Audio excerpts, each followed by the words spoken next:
ಮೀಸಲಾತಿ ವರದಿ ಕೂಡ ಸಲ್ಲಿಕೆ ಆಯಿತು. ನೇಮಕಾತಿ ಯಾವಾಗ ಸ್ಟಾರ್ಟ್ ಆಗುತ್ತೆ? ಕೋಚಿಂಗ್ ಸೇರ್ಕೋಬೇಕಾ ಸರ್? ಕ್ಲಾಸಸ್ ಅನಿವಾರ್ಯತನ ಸರ್? ಅವಶ್ಯಕತೆ ಇದೆಯಾ ಸರ್? ಮೀಸಲಾತಿ ವರದಿ ಯಾವಾಗ ಜಾರಿಗೆ ಬರ್ಬೋದು? ನಡುವೆ ಪಡೆದುಕೊಳ್ಳುವ ಆತುರದಲ್ಲಿ ಕಳೆದುಕೊಳ್ಳಬೇಡಿ. ಈ ಕೋಚಿಂಗ್ ಹೋಗಲ್ಲ ಅಥವಾ ಸೆಲ್ಫ್ ಸ್ಟಡಿ ಮಾಡಲ್ಲ, ನೋಟ್ಸ್ ಓದಲ್ಲ, ಏನಾದರೂ ಕ್ರಾಸ್ ಕೋರ್ಸನ್ನು ಮಾಡ್ತೀನಿ ಅಂದರೆ ದಯವಿಟ್ಟು ಪರ್ಚೇಸ್ ಮಾಡಬೇಡಿ. ಈ ನೋಟಿಫಿಕೇಷನನ್ನು ಕೂಡ ಕಳ್ಕೊತೀವಿ, ದುಡ್ಡನ್ನು ಕೂಡ ಕಳ್ಕೊತೀವಿ.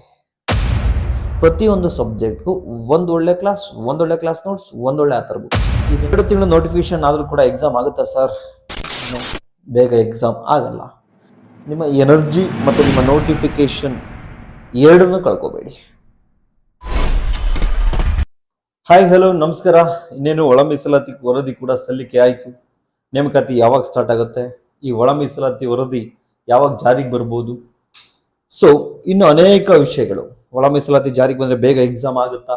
ಎಕ್ಸಾಮ್ ಬೇಗ ಕಾಲಾದರೆ ನಾನು ಯಾವುದಾದ್ರೂ ಕೋಚಿಂಗನ್ನು ತೆಗೆದುಕೋಬೇಕಾ, ಅಥವಾ ಸೆಲ್ಫ್ ಸ್ಟಡಿಯನ್ನು ಮಾಡಬೇಕಾ, ಅಥವಾ ನೋಟ್ಸ್ ಓದಿದ್ರೆ ಸಾಕಾ, ಇಲ್ಲ ಸ್ಟ್ಯಾಂಡರ್ಡ್ ಬುಕ್ಸನ್ನು ಓದಬೇಕಾ, ಅಥವಾ ಕೋಚಿಂಗ್ ತೆಗೆದುಕೊಂಡ್ರು ಯಾವುದನ್ನು ತೆಗೆದುಕೋಬೇಕು? ಈ ಎಲ್ಲ ಪ್ರಶ್ನೆಗಳಿಗೂ ಈ ಒಂದು ವಿಡಿಯೋ ತಮಗೆ ಉತ್ತರ ಆಗುತ್ತೆ ಅಂತ ಹೇಳ್ತಾ, ಎಲ್ಲರಿಗೂ ಕೂಡ ಗೊತ್ತಿದೆ ನಿನ್ನೆ 4ನೇ ತಾರೀಕು ಒಳ ಮೀಸಲಾತಿ ವರದಿ ಸಲ್ಲಿಕೆ ಆಗಿದೆ. ಎಲ್ಲವೂ ಕೂಡ ಅಂದ್ಕೊಂಡಂಗೆ ಆಗಿದೆ ಅಂದರೆ ಸುಮಾರು ಇನ್ನು 2 ತಿಂಗಳ ಒಳಗಾಗಿ ನೋಟಿಫಿಕೇಶನ್ ಆಗಬಹುದು. ಸೊ 2 ತಿಂಗಳು ನೋಟಿಫಿಕೇಶನ್ ಆದರೂ ಕೂಡ ಎಕ್ಸಾಮ್ ಆಗುತ್ತಾ ಸರ್? ನೋ, ಬೇಗ ಎಕ್ಸಾಮ್ ಆಗಲ್ಲ. ಎಷ್ಟು ದಿನ ಆಗುತ್ತೆ ಸರ್ ಮತ್ತೆ ಎಕ್ಸಾಮ್ಸ್? ತಾವೇನಾದರೂ PC ಮತ್ತು PSI ಹುದ್ದೆಗಳಿಗೆ ಓದ್ತಾ ಇದ್ರೆ, ಮತ್ತೆ SDA FDA ಈ ಥರ ಎಕ್ಸಾಮ್ಗಳಿಗೆ ತಾವು ಓದ್ತಾ ಇದ್ರೆ ಮಿನಿಮಮ್ ನಿಮಗೆ ಎಕ್ಸಾಮ್ ಟೈಮ್ಸು ಒಂದು 5 months ಅಥವಾ 6 months ಅಂತೂ ಸಿಗೋ ಚಾನ್ಸಸ್ ಇದೆ. ಯಾಕಂದರೆ ಇವಾಗ ಸಲ್ಲಿಕೆ ಆದ ತಕ್ಷಣ ನೆಕ್ಸ್ಟ್ ಮಂತೆ ನೋಟಿಫಿಕೇಶನ್ ಆಗಲ್ಲ.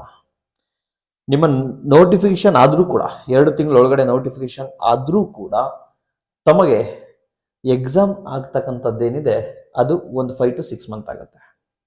ಸೊ ತಾವೆಲ್ಲರಿಗೂ ಕೂಡ ಗೊತ್ತಿದೆ, ಈ ಮೀಸಲಾತಿ ಅಥವಾ ಒಳ ಮೀಸಲಾತಿ ನೋಟಿಫಿಕೇಶನ್ ಬೇಗ ಆದರೆ ಏನು ಮಾಡೋದು? ಇದರ ನಡುವೆ ಪಡೆದುಕೊಳ್ಳುವ ಆತುರದಲ್ಲಿ ಕಳೆದುಕೊಳ್ಳಬೇಡಿ. ಈ ಒಂದು ವರ್ಡ್ ಜೀವನದಲ್ಲಿ ಅನೇಕ ಆಯಾಮಗಳಲ್ಲಿ, ಅನೇಕ ಸನ್ನಿವೇಶಗಳಲ್ಲಿ ಸೂಕ್ತವಾಗಿ ಅನ್ವಯ ಆಗತ್ತೆ.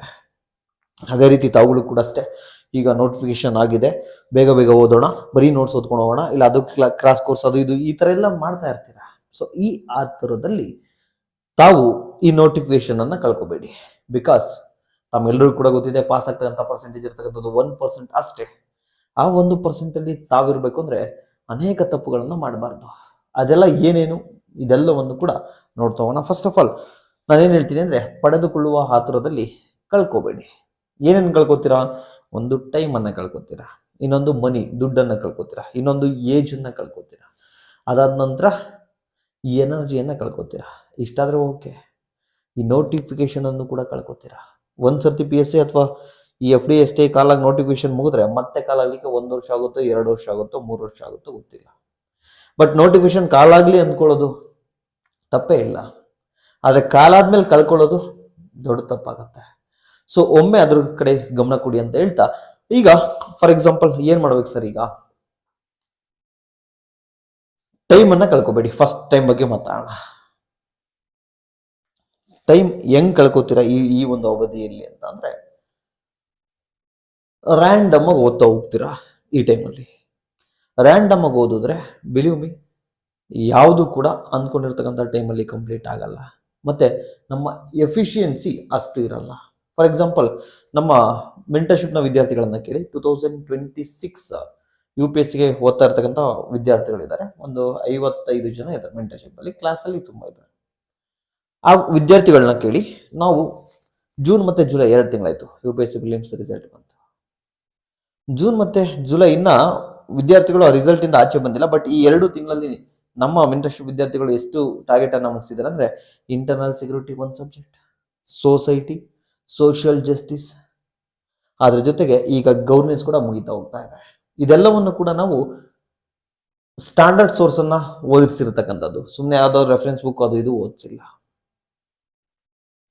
ಇಟ್ ಮೀನ್ಸ್ ಬರೀ 2 ತಿಂಗಳಲ್ಲಿ 4 ರಿಂದ 5 ಸಬ್ಜೆಕ್ಟ್ ಅನ್ನ ಮುಗಿಸಿದ್ದಾರೆ ಅಂದ್ರೆ ಇದಕ್ಕೆಲ್ಲ ಕಾರಣ ಒಂದು ಪ್ಲಾನ್. ಸೊ ರ್ಯಾಂಡಮ್ ಆಗಿ ದಯವಿಟ್ಟು ಓದ್ತಾ ಹೋಗ್ಬೇಡಿ. ಅಂಡ್ ಟೈಮ್ ಇನ್ಯಾವ ರೀತಿ ವೇಸ್ಟ್ ಆಗುತ್ತೆ ಅಂದ್ರೆ, ಸರ್ ಕೋಚಿಂಗ್ ಹೋಗಲ್ಲ ಅಥವಾ ಸೆಲ್ಫ್ ಸ್ಟಡಿ ಮಾಡಲ್ಲ, ನೋಟ್ಸ್ ಓದಲ್ಲ, ಅಥವಾ ಏನು ಓದಲಿ ಸರ್ ಗೊತ್ತಾಗ್ತಾ ಇಲ್ಲ. ಸೊ ಇದರಲ್ಲಿ ಟೈಮ್ ವೇಸ್ಟ್ ಆಗುತ್ತೆ. ಇದನ್ನ ಕಡಿಮೆ ಮಾಡೋದು ಹೆಂಗೆ ಸರ್? ಇದಕ್ಕೆಲ್ಲ ಉತ್ತರ ಹೋಗ್ತಾ ಹೋಗ್ತಾ ಹೋಗ್ತಾ ಹೋಗ್ತಾ ಈ ವಿಡಿಯೋದಲ್ಲಿ ಸಿಗುತ್ತೆ. ಬಟ್ ಈ ಡಿಸಿಷನ್ಸ್ ಏನಿದಾವಲ್ವಾ ಈ ಡಿಸಿಷನ್ಸ್ ಅನ್ನ ತಾವು ಆದಷ್ಟು ಬೇಗ ಮಾಡಿ. ಇದಿಷ್ಟೇ ಅಲ್ಲ, ನೆಕ್ಸ್ಟ್ ನಾವಿನ್ನ ಏನು ಕಳ್ಕೊತೀವಿ? ಮನಿ, ದುಡ್ಡನ್ನು ಕೂಡ ಕಳ್ಕೊತೀವಿ. ಫಾರ್ ಎಕ್ಸಾಂಪಲ್, ಯಾರಾದರೂ ಈ ಟೈಮಲ್ಲಿ ಕ್ರಾಸ್ ಕೋರ್ಸನ್ನು ಮಾಡ್ತೀವಿ ಅಂತ ತುಂಬ ಜನ ಸ್ಟಾರ್ಟ್ ಮಾಡ್ತಾರೆ, ಇನ್ಕ್ಲೂಡಿಂಗ್ ಮೀ. ನಾನೇನಾದರೂ ಕ್ರಾಸ್ ಕೋರ್ಸನ್ನು ಮಾಡ್ತೀನಿ ಅಂದರೆ ದಯವಿಟ್ಟು ಪರ್ಚೇಸ್ ಮಾಡಬೇಡಿ. ಯಾಕೆಂದರೆ ಟ್ರೆಂಡ್ ಚೇಂಜ್ ಆಗಿದೆ. ಅಬ್ಸಲ್ಯೂಟ್ ಕಾನ್ಸೆಪ್ಚುಯಲ್ ಕ್ಲಾರಿಟಿ ಇದ್ರೆ ಮಾತ್ರ ಇತ್ತೀಚಿನ ಪ್ರಶ್ನೆಗಳನ್ನು ಅಟೆಂಡ್ ಮಾಡ್ಲಿಕ್ಕಾಗತ್ತೆ. ಇಲ್ಲಾಂದ್ರೆ ಸರ್ 5 ಮಾರ್ಕ್ಸಲ್ಲಿ ಹೋಯ್ತು, ಇಲ್ಲ 10 ಮಾರ್ಕ್ಸಲ್ಲಿ ಹೋಯ್ತು, 1 ಮಾರ್ಕ್ಸಲ್ಲಿ ಹೋಯ್ತು ಎಕ್ಸಾಮ್ ಅಂತ ಹೇಳ್ಬೇಕಾಗತ್ತೆ. ಸೊ ಅಬ್ಸಲ್ಯೂಟ್ ಕಾನ್ಸೆಪ್ಚುಯಲ್ ಕ್ಲಾರಿಟಿ ಬೇಕಂದ್ರೆ ನಿಮ್ಮ ಕ್ರಾಸ್ ಕೋರ್ಸಲ್ಲಿ ಹೇಳ್ಕೊಡ್ಲಿಕ್ಕೆ ಸಾಧ್ಯ ಆಗಲ್ಲ. ಬಿಕಾಸ್ ಎಕ್ಸ್ಟ್ರಾ ಟೈಮ್ ಬೇಕು, ಎಕ್ಸ್ಟ್ರಾ ಕ್ಲಾಸಸ್ ಅನ್ನ ತೆಗೆದುಕೋಬೇಕಾಗತ್ತೆ. ಸೊ ಒಂದು ಕ್ರಾಸ್ ಕೋರ್ಸ್ಗೆ ಜಾಯಿನ್ ಆಗಬೇಡಿ, ಯಾವುದೇ ಇನ್ಸ್ಟಿಟ್ಯೂಷನ್ ಅಲ್ಲಿ, ಇನ್ಕ್ಲೂಡಿಂಗ್ ನಾನು ಮಾಡಿದ್ರು ಕೂಡ ಕ್ರಾಸ್ ಕೋರ್ಸ್ಗೆ ಜಾಯಿನ್ ಆಗಬೇಡಿ. ನೆಕ್ಸ್ಟು, ಕೋಚಿಂಗ್ ಸೇರ್ಕೋಬೇಕಾ ಸರ್? ಕ್ಲಾಸಸ್ ಅನಿವಾರ್ಯತನ ಸರ್? ಅವಶ್ಯಕತೆ ಇದೆಯಾ ಸರ್? ಇಲ್ಲಿ 2 ಭಾಗದ ವಿದ್ಯಾರ್ಥಿಗಳು ಇರ್ತಾರೆ. ಒಬ್ರು, ಸರ್ ನನಗೆ ಕಾನ್ಸೆಪ್ಚುಯಲ್ ಕ್ಲಾರಿಟಿ ಇದೆ, ನನಗೆ ಅರ್ಥ ಆಗುತ್ತೆ ಸರ್, ನಾನು ವೆರಿ ಗುಡ್ ಸ್ಟೂಡೆಂಟ್ ಸರ್ ಅಂತಕ್ಕಂಥವ್ರು ದಯವಿಟ್ಟು ಕೋಚಿಂಗ್ ಅನ್ನು ತೆಗೆದುಕೋಬೇಡಿ. ಇನ್ನೂ ಒಬ್ರು ಸ್ಟೂಡೆಂಟ್ಸ್ ಇರ್ತಾರೆ, ಸರ್ ನನಗೆ ಸ್ಕೋರ್ ಆಗ್ತಿಲ್ಲ ಎಕ್ಸಾಮಲ್ಲಿ, ಸರ್ ನನಗೆ ಕಾನ್ಸೆಪ್ಚುಯಲ್ ಕ್ಲಾರಿಟಿ ಇಲ್ಲ, ಸರ್ ನನಗೆ ಸ್ಟೇಟ್ಮೆಂಟ್ ವೈಸ್ ಪ್ರಶ್ನೆಗಳನ್ನು ಆನ್ಸರ್ ಮಾಡ್ಲಿಕ್ಕೆ ಬರ್ತಾ ಇಲ್ಲ. ಈ ರೀತಿಯ ವಿದ್ಯಾರ್ಥಿಗಳು ಕೋಚಿಂಗ್ ಅನ್ನು ತೆಗೆದುಕೊಳ್ಳಿ. ಎಲ್ಲಿ ತೆಗೆದುಕೋಬೇಕು ಸರ್? Next question.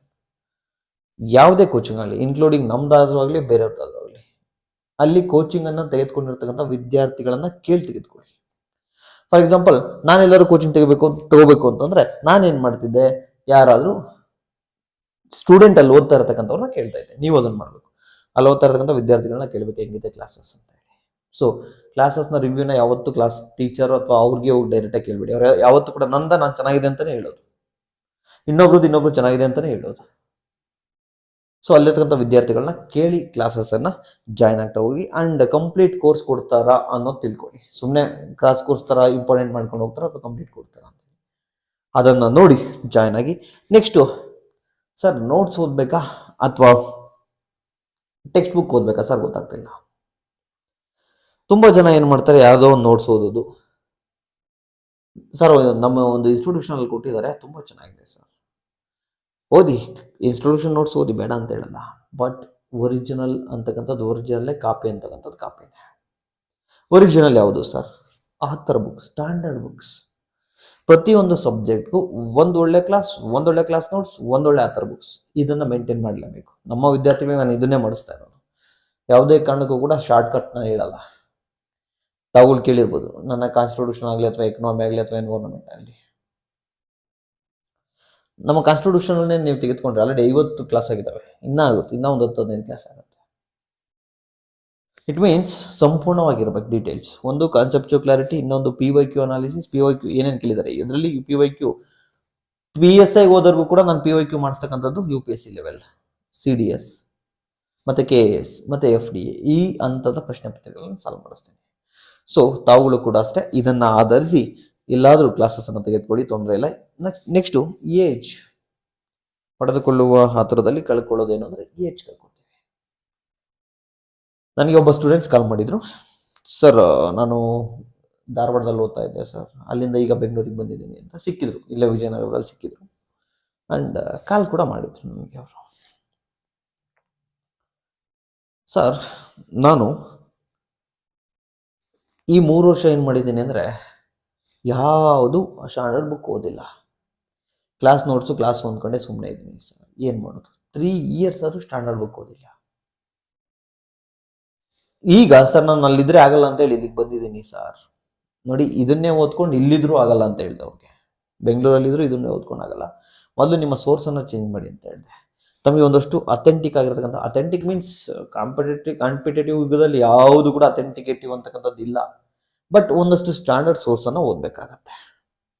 ನಿಮಗೆ PSI ಓದ್ತೀರಾ ಅಥವಾ FDA ಓದ್ತೀರಾ, STA ಓದ್ತೀರಾ, KAS ಓದ್ತೀರಾ, UPSC ಓದ್ತೀರಾ, ಎಲ್ಲದಕ್ಕೂ ಬುಕ್ ಲಿಸ್ಟನ್ನು ಒಂದು ವಿಡಿಯೋ ಮಾಡಿದ್ದೀನಿ, ಅದನ್ನು ನೋಡಿ.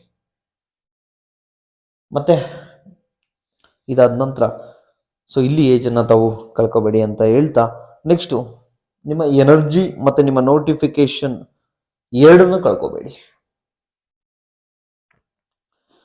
ಯಾಕೆಂದರೆ ನೋಟಿಫಿಕೇಶನ್ ಹೆಂಗೆ ಕಳ್ಕೊತಾರೆ ಅಂದರೆ, ನಮ್ಮ ಸ್ಟೂಡೆಂಟ್ಸೇ ಸ್ಟಾರ್ಟಿಂಗ್ ಬಂದಾಗ, ಸರ್ ನಿಮ್ಮದು ಎಕನಾಮಿಕ್ ಕ್ಲಾಸಸ್ಸು ಕಾನ್ಸೆಪ್ಟ್ ಹೇಳ್ಕೊಡ್ತಿದ್ದೀರಲ್ವಾ ಸರ್, ಎಕನಾಮಿಕ್ ಕ್ಲಾಸ್ ಹಿಂಗಿರಲ್ಲ ಸರ್, ನಾನು ಆಲ್ರೆಡಿ ಕ್ಲಾಸ್ ಕೇಳಿದ್ದೆ,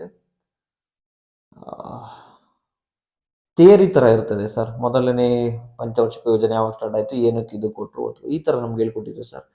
ಸಂಪತ್ತಿನ ಸೋರಿಕೆ ಸಿದ್ಧಾಂತ ಅಂದರೆ ಏನು ಸರ್, ಅದು ಇದು ಈ ಥರ ಹೇಳ್ಕೊಟ್ಟಿದ್ರು ಸರ್. ನೀವೇನೇನೋ ಕಾನ್ಸೆಪ್ಟ್ ಹೇಳ್ಕೊಡ್ತಿದ್ರೆ, GDP ಅಂತೆ, NDP ಅಂತೆ, GNP ಅಂತೆ, ಅದು ಇದು ಸೇವಿಂಗ್ ಮೇಲೆ ಏನು ಪರಿಣಾಮ ಬೀರುತ್ತೆ, ಇನ್ಫ್ಲೇಷನ್ ಅಂದರೆ ಏನು, ಎಕ್ಸ್ಪೋರ್ಟ್ ಮೇಲೆ ಏನು ಪರಿಣಾಮ ಬೀರುತ್ತೆ, ಇಂಪೋರ್ಟ್ ಏನಾಗುತ್ತೆ, ಇದೇನೇನೋ ಹೇಳ್ಕೊಡ್ತಿದ್ರಲ್ಲ ಸರ್, ಇದು ಸರಿನಾ ಅದು ಸರಿನಾ ಅಂತ ಒಬ್ಬರು ಲೇಡಿ ಕಾಲ್ ಮಾಡಿದರು. ಅಂದರೆ ಎಷ್ಟೋ ವಿದ್ಯಾರ್ಥಿಗಳಿಗೆ ಪಾಪ ಯಾವುದು ಕರೆಕ್ಟ್, ಯಾವುದು ಸರಿಯಲ್ಲ ಅಂತಕ್ಕಂತಹ ಒಂದು ತೀರ್ಮಾನವನ್ನು ಮಾಡೋದ್ರೊಳಗಡೆ ನೋಟಿಫಿಕೇಶನನ್ನು ಕಳ್ಕೊತಾರೆ. ಸೊ ಆ ನೋಟಿಫಿಕೇಶನನ್ನು ತಾವು ಕಳ್ಕೊಬೇಡಿ. ನಿಮ್ಗೆ ಏನಾದರೂ ಎಲ್ಪ್ ಬೇಕು ಅಂದರೆ ನೋಡಿ, ಯಾವುದೇ ಆಗಲಿ, ನಾನು ನನ್ನ ಮೆಂಟರ್ಶಿಪ್ ತೆಗೆದುಕೊಂಡವ್ರಿಗೆ ಮಾತ್ರ ನಾನು ಹೇಳಿದ್ದೀನಿ ಅಂತ ಏನಿಲ್ಲ. ಎಲ್ಲ ಬುಕ್ ಲಿಸ್ಟು, ಎಲ್ಲ ಸಬ್ಜೆಕ್ಟ್ ವೈಸ್ ಸ್ಟ್ರಾಟಜಿ, PYQ ಎಲ್ಲವನ್ನು ಮಾಡಿ ಇದು ರೆಡಿ ಇದೆ, ಪ್ಲೇಲಿಸ್ಟ್ ರೆಡಿ ಇದೆ. PSI ಓದೋರಿಗೆ ಒಂದು ಪ್ಲೇಲಿಸ್ಟು, KPSC ಅವ್ರಿಗೆ ಒಂದು ಪ್ಲೇಲಿಸ್ಟ್ ಇದೆ, UPSC ಅವ್ರಿಗೆ ಒಂದು ಪ್ಲೇಲಿಸ್ಟ್ ಇದೆ. ದಯವಿಟ್ಟು ಆ ಪ್ಲೇಲಿಸ್ಟನ್ನು ಉಚಿತವಾಗಿ ಯೂಟ್ಯೂಬ್ ಚಾನಲಲ್ಲೇ ಇದೆ, ನೋಡಿ. ಅದ್ರ ಜೊತೆಗೆ ಇಲ್ಲ ಸರ್ ನನಗೆ ಕ್ಲಾಸ್ ಬೇಕು ಸರ್ ಅಂದರೆ, ESI PSI course, complete course, ನನ್ಗೆ ಕಾಂಪ್ರಮೈಸ್ ಆಗಲ್ಲ ಕ್ವಾಲಿಟಿಯಲ್ಲಿ. ಸ್ಟೂಡೆಂಟ್ಸ್ನ ಕೇಳಿ ತಗೊಳ್ಳಿ. ಮತ್ತು UPSC ಇದೆ PYQ ಮಾಡಿಸೋದು, CDS PYQ ಮಾಡಿಸೋದು, FDA ಮತ್ತು KS PYQ ಮಾಡಿಸೋದು. ಹಳೆ PSIನ ಪ್ರಶ್ನೆ ಪತ್ರಿಕೆಗಳನ್ನು ಸಾಲ್ವ್ ಮಾಡಲ್ಲ, ಬಿಕಾಸ್ ಈಗ ಆ ರೀತಿ ಪ್ರಶ್ನೆ ಪತ್ರಿಕೆಗಳು ಬರಲ್ಲ. ತುಂಬ ಈಸಿ ಇದೆ ಹಳೆ ಪ್ರಶ್ನೆ ಪತ್ರಿಕೆಗಳು, ಅವನ್ನ ಇಟ್ಕೊಂಡು ನೀವು 10 ವರ್ಷ ಅಲ್ಲ 20 ವರ್ಷ ಸಾಲ್ವ್ ಮಾಡಿದ್ರು ವೇಸ್ಟ್. ಸ್ವಲ್ಪ ಉನ್ನತ ಹಂತದ ಪ್ರಶ್ನೆ ಪತ್ರಿಕೆಗಳನ್ನು ಸಾಲ್ವ್ ಮಾಡಬೇಕಾಗತ್ತೆ. ಸೊ ಎಕ್ಸಾಮ್ಸ್ ಇನ್ನು ಒಂದು 5 ಮಂತ್ ಅಥವಾ 6 ಮಂತಲ್ಲಿ ಆಗುತ್ತೆ. ಸೊ ಇವತ್ತು ಸ್ಟಾರ್ಟ್ ಮಾಡಿದ್ರು ಕೂಡ ಆ ಥರ ಬುಕ್ಸ್ ಎಲ್ಲವನ್ನು ಕೂಡ ಕಂಪ್ಲೀಟ್ ಮಾಡಬಹುದು. ಆ್ಯಂಡ್ ನಿಮಗೆ ಕ್ಲಾಸಸ್ ಯಾರಿಗಾದ್ರೂ ಬೇಕು ಅನ್ಸಿದ್ರೆ, ಆಲ್ರೆಡಿ 3 ಸಬ್ಜೆಕ್ಟ್ ರೆಡಿ ಇದೆ, ಎಕನಾಮಿ ರೆಡಿ ಇದೆ, ಎನ್ವೈರನ್ಮೆಂಟ್, ಕಾನ್ಸ್ಟಿಟ್ಯೂಷನ್ ರೆಡಿ ಇದೆ. ಲೈವ್ ಕ್ಲಾಸಸ್ ಸೇಮ್ನೇ ರೆಕಾರ್ಡ್ ಮಾಡಿಕೊಟ್ಟಿದ್ದೀವಿ, ಕೇಳ್ಬೋದು. PSI ಕೋರ್ಸಲ್ಲೂ ESI course 4444, KS FDA STA course 3555, UPSC mentorship courses 5000, PC courses 3333. ಇಷ್ಟು ಕೋರ್ಸಸ್ ಇದೆ ನೋಡಿ ಅಂತ ಹೇಳ್ತಾ, thank you so much, bye, take care. ಮುಂದಿನ ವಿಡಿಯೋದಲ್ಲಿ ಸಿಗ್ತಾ ಹೋಗೋಣ.